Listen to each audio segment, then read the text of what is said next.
আসসালামু আলাইকুম। আজকে হচ্ছে বাংলা পল্লী জননী খুব সহজে খুব তাড়াতাড়ি 6 থেকে 7 মিনিটের মধ্যে পুরাগুলা শেষ করে দিব। পুরা যত কিছু আছে সব কিছু এখানে শেষ হয়ে যাবে, এটা হচ্ছে কথা। এখন আমাদের কিছু অনেকে ধারণা আছে যে বাংলা এটা আবার কিসের কোর্স আনবো, এটা কি পড়াবো, কি পড়াবে, এগুলার কি পড়ার দরকার আছে, এগুলো তো আমি নিজেই পারি। বিষয়টা কিন্তু এরকম না, কারণ তুমি বুঝবা না যে কোথায় প্যাচ আছে, কোথায় এটার সাথে এটার সম্পর্ক আছে, সেই জিনিসটা বুঝবা না। তো এর জন্যই হচ্ছে একটা কোর্স আনছিলাম, স্টিল ওয়ান কোর্স। এখানে math, Bangla first, Bangla second, এই তিনটা আছে, যা তোমরা 1000 টাকার মধ্যে দিয়ে ভর্তি হতে পারবা, ঠিক আছে? তো এই বিষয়টা হচ্ছে কমেন্টে আমার নাম্বারটা আছে, পারলে যোগাযোগ করো, এখানে আমরা যোগাযোগ করতে পারো, ঠিক আছে? আর কিছু বললাম না। কি কি লাগবে, কি কি পড়া লাগবে সেই জিনিসটা একটু দেখো।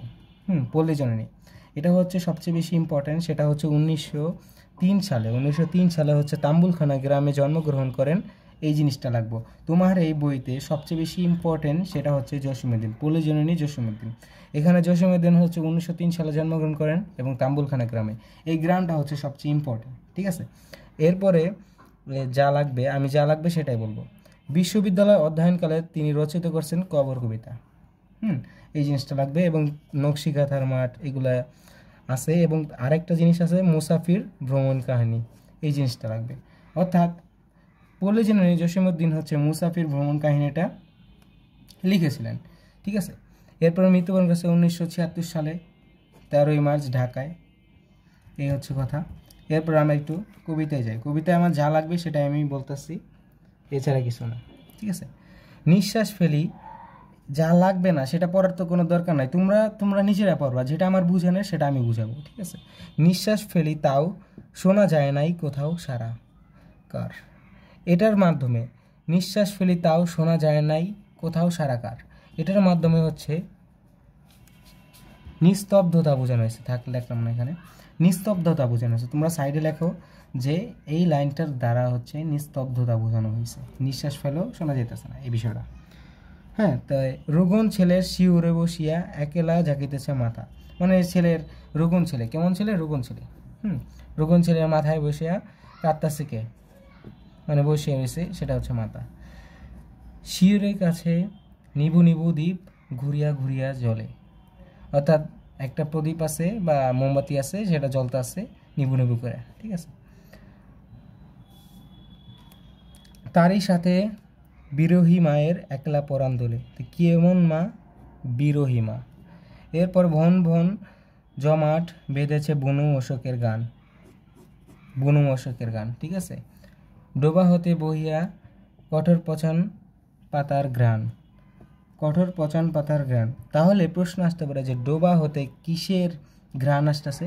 পচান পাতার ঘ্রাণ, পচান পাতার ঘ্রাণ ডোবা হতে বহিছে কঠোর পচান পাতার ঘ্রাণ, ঠিক আছে? পচান পাতার ঘ্রাণ, এই জিনিসটা একটু লিখবা। এরপরে হচ্ছে শিউরে ছোট কুড়ে ঘর বেড়ার ফাঁকিতে আসিতেছে শীতের বায়ু, এটার দ্বারা হচ্ছে তোমার দারিদ্রতা বোঝানো হয়েছে। যে একটা ঘর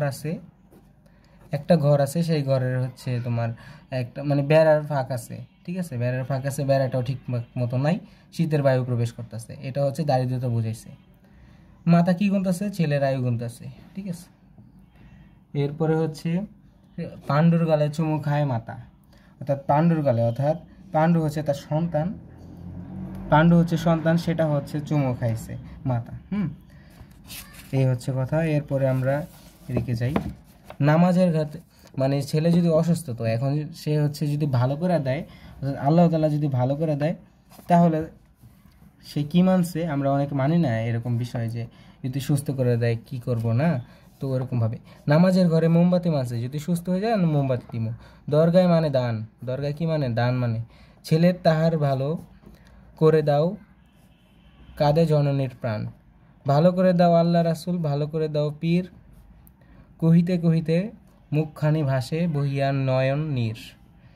আল্লাহ রাসূলের কাছে আর পীরের কাছে বসছে, অর্থাৎ দুইজন।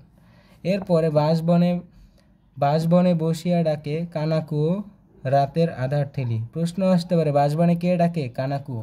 এখন তোমাদের মনে প্রশ্ন আছে যে এই বিষয়টা আমি কি ধরায় দেওয়ার চেষ্টা করবো, ঠিক আছে? এই জিনিসটা হচ্ছে বাসবনে, এখানে কি বলছে, বাসবনে কানাকুয়ো ডাকে, সেটা হচ্ছে পল্লী জননী। পল্লী জননী। এরপরে তোমাকে যদি আমি দেখাই, সেটা হচ্ছে আমি কোনো আগন্তুক নই। এই পৃষ্ঠাটা একটু বাইর করো, কবিতাটা বাইর করো। আমি কোনো আগন্তুক নই,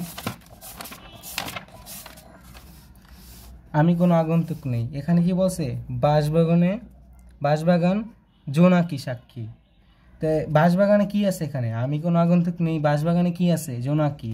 আর এখানে কি আছে, এখানে হচ্ছে কানাকুয়ো আছে, এখানে আছে কি কানাকুয়ো। তো এবার বুঝতে পারছো কোথায় ধরা গেলাম? এই প্রশ্নটাই আসবো। এই প্রশ্নটা আসলে কি, এটা কি বইতে নাই? আছে তো।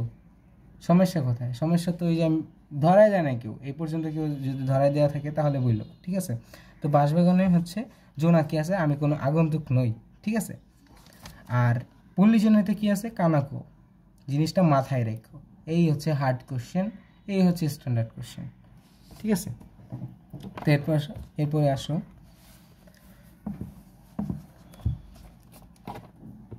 বাদুর পাখার বাতাসে হচ্ছে সুপারির বন হেলি, মানে সুপারির বনে হচ্ছে বাদুর। তো এই হচ্ছে কথা। কুয়াশায় কাফন ধরি, জোনাকি মেয়েরা কুয়াশায় কাফন ধরি। আর হচ্ছে এখান থেকে আমাদের যেই লাইনটা পড়তে হবে সেটা হচ্ছে করিমের সাথে খেলিবার গেলে দিবে না তো তুমি গাল। মানে গালি দিতে মানা করতেছে, যদি আমি সুস্থ হই তাহলে সুস্থ হইলে যেন আমার করিমের সাথে যদি খেলতে যাই তাহলে কিছু বলবো না। এই বিষয়টা আগে থেকেই যেমন বলে রাখতেছে, ঠিক আছে। আর এরপরে হচ্ছে আচ্ছা মা বলো, এমন হয় না রহিম চাচার ঝাড়া, মানে রহিম চাচার ঝাড়া দিতে চাইতেছে, মানে হচ্ছে মাকে বলতেছে যে একটু আনতে। রহিম চাচা হচ্ছে কবিরাজ বা চাচা তার, এই এই বিষয়টা হচ্ছে বোঝানো হয়েছে। তো কবিরাজকে রহিম চাচা, ঠিক আছে। এরপরে হচ্ছে রাখিও ঢ্যাপের মোয়া রাখতে বলছে, লাটাই হচ্ছে যত্ন করে রাখতে বলছে। তো প্রশ্ন এখানে লাটাই হচ্ছে যত্ন করে রাখতে বলছে।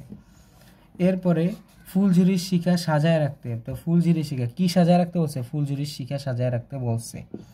এরপরে হচ্ছে রুগুন ছেলের শিউরে বসিয়া কত কথা পরে মনে, মানে এখানে বসে রয়েছে একলা, এখন এখানে অনেক কিছুই ভাবতে আছে, ঠিক আছে, অনেক কথাই মনে পড়তেছে এর আগের। মুখ পোড়া বলছে, এখানে হচ্ছে বিষয়টা মুখ পোড়া হচ্ছে আদর করে বলছে, ঠিক আছে। এই হচ্ছে এখানে আর তেমন কিছু লাগবে না। এরপরে আসো, সেটা হচ্ছে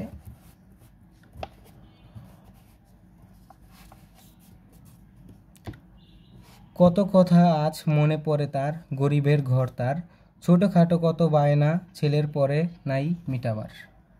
মানে অনেক বায়না আছে ছেলের, কিন্তু এটা মিটাইতে পারতেছে না। আরঙ্গের দিন পুতুল কিনতে পয়সা জোটেনি। তো কিসের দিন? আরঙ্গের দিন পুতুল কিনতে, ঠিক আছে। এই জিনিসটা মনে রাখবা। আজিজ আর করিম হচ্ছে তার বন্ধু, দুই বন্ধুর কথা বলা হয়েছে। আর এক চাচা হচ্ছে রহিম চাচা, ঠিক আছে। মুসলমানের আরং দেখতে নাই, মানে আরং হচ্ছে কোনো একটা মেলা, তো মুসলমানদের মানে এই জিনিসটা দিয়ে মানে হচ্ছে শুধুমাত্র বুঝাইছে যে মুসলমানদের আরং দেখতে নাই, এই জিনিসটা মানে ধর্মের কথায় আসছে। এই উত্তর দিতে দক্ষিণী মায়ের দ্বিগুণ বাড়িত জ্বালা। এরপরে আজও রোগে তার পথ্য জটিনি, ওষুধও হয়নি আনা।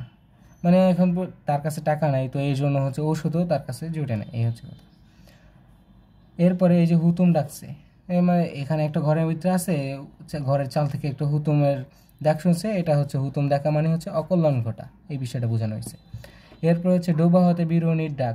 তো প্রশ্ন এখানে ঝামেলা পাকে, সেটা হচ্ছে ডোবা হতে হচ্ছে বীরহণীর ডাক আসছে, আর হুতুম ডাকতেছে, এটা হচ্ছে অকল্যাণ ঘটছে। তো অনেক সময় মনে করে কি ডোবা হতে মনে হয় হুতুমই ডাকছে, বিষয়টা এরকম না, ঠিক আছে। ডোবা হতে বীরহণী ডাকছে। এই যে ডোবার ব আসছে, ব দিয়ে হচ্ছে বীরহণী বুঝবা, আর হুতুম ডাকছে ঘরের চালে, এই জিনিসটা সিম্পলি এটা হচ্ছে মনে রাখার টেকনিক, এই হচ্ছে কথা। আর এরপর এখানে আর তেমন কিছু লাগবে না, লাগবে আর একটা জিনিস, সেটা হচ্ছে এই যে লাইনটা, আজও রোগে তার পথ্য জটিনি, ওষুধ হয়নি আনা, এটা দ্বারা হচ্ছে দারিদ্রতা বোঝানো হয়েছে। তোমরা সাইডে লিখে হলো দারিদ্রতার কারণে। আর এই যে হুতুম ডাকছে, এখানে হচ্ছে অকল্যাণ সংকেত বোঝানো হয়েছে, এই হচ্ছে কথা। আর এখান থেকে এই লাইনটা আছে খালি, আধারের সাথে জুজিয়া তাহার ফুরায় এসেছে তেল, মানে তার আয়ু যে কমতাছে সেই বিষয়টা এখানে দ্বারা বোঝানো হয়েছে। এই হচ্ছে কথা, এখানে এইগুলাই আছে। এরপরে হচ্ছে আমরা যদি মূলভাবে যাই, হ্যাঁ মূলভাবে যাই, সেখান থেকে সবচেয়ে বেশি ইম্পর্ট্যান্ট সেটা হচ্ছে পল্লীজননী কবিতায় মূল আকর্ষণ কী বা মূল কথা কী, অপত্য সেনের অনিবার্য আকর্ষণই এই কবিতার মূল কথা। এই হচ্ছে কথা। আর এই পল্লীজননী হচ্ছে রাখালি কাব্য থেকে সংকলন করা হয়েছে, রাখালি কাব্য থেকে সংকলন করা হয়েছে। এই হচ্ছে আমার ওভারঅল কথাবার্তা।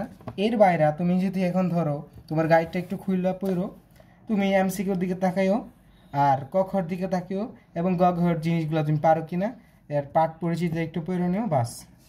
এরপরে তুমি বুঝো যে তুমি পারছো কি পারো নাই, এরপরে আমাকে বললো, ঠিক আছে? এই হচ্ছে ওভারঅল সব কিছু। তোমাকে যেখানে মানে ধরায় দেওয়ার কথা আসলো আমি ওইটাও ধরায় দিছি, কোথায় প্যাচ আছে এটাও ধরায় দিছি। এখন তুমি শুধুমাত্র আরেকবার তুমি দেখতে পারো, একটু অগোছানো হইলেও আরেকবার দেখতে পারো।